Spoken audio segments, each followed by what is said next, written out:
It's another day of dangerous high winds in the Los Angeles area where at least 24 people have been killed by the wildfires. And firefighters are facing a new wildfire. You see here, it's in Ventura County. This is next to Los Angeles County where the other fires are burning. The auto fire began last night, forcing more evacuations. This makes 4 major wildfires we are tracking in the Los Angeles area. One of the biggest fires, the Eaton Fire, is now 35% contained, while the Palisades Fire is 17% contained. The Hearst Fire is nearing 100% containment. Fire and rescue crews in the Altadena neighborhood are busy searching through the rubble of the dozens of homes and businesses damaged by the Eaton Fire. 88,000 people are under mandatory evacuation orders, down from 92,000 Tuesday. CBS News correspondent Elise Preston is in Altadena with more. Lindsay, this garage is the only thing that survived this family's property when the fire crept in. You can see pretty much everything is unrecognizable. The chimney, or what's left of the chimney, is the only thing standing. This house is one of 7 that was lost in a multi-generational family. That family, 21 members, are displaced today, and they can't even worry about all of this damage that you see here because they are looking for a missing relative. They're looking for an 86-year-old grandmother and aunt that they haven't seen since Tuesday night when the fires swept in.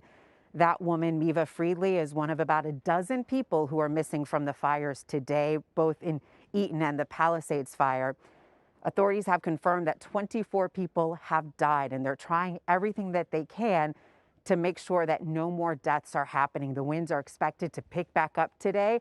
They already have in some places, clocking in at about 70 miles per hour. And those winds are so dangerous because they carry embers, they burst them into flames, and they can carry them miles down the road. And so those spark new fires, they reignite new fires, as we saw over the week. So crews are working very hard to contain what they can and also look for the people who are unaccounted for.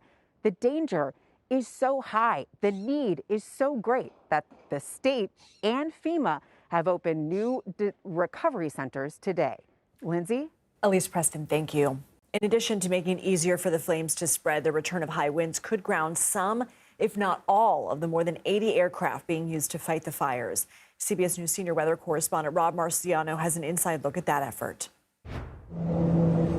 In the crucial aerial assault to help contain Southern California's deadly fires, strong winds may be the only thing that can pause these determined firefighters.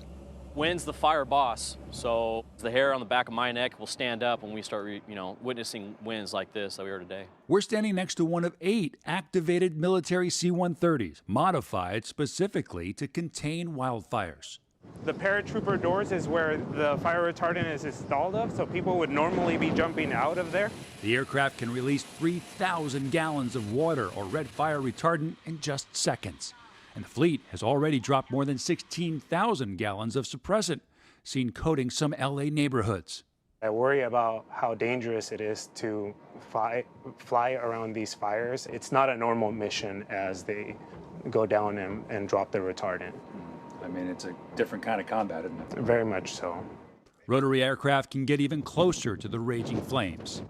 This is one of CAL FIRE's newer helicopters. It's a modified Black Hawk that can hold up to 1,000 gallons of water, fly day or night. It is essential to fighting fire. But as these winds ramp up, it's not going anywhere.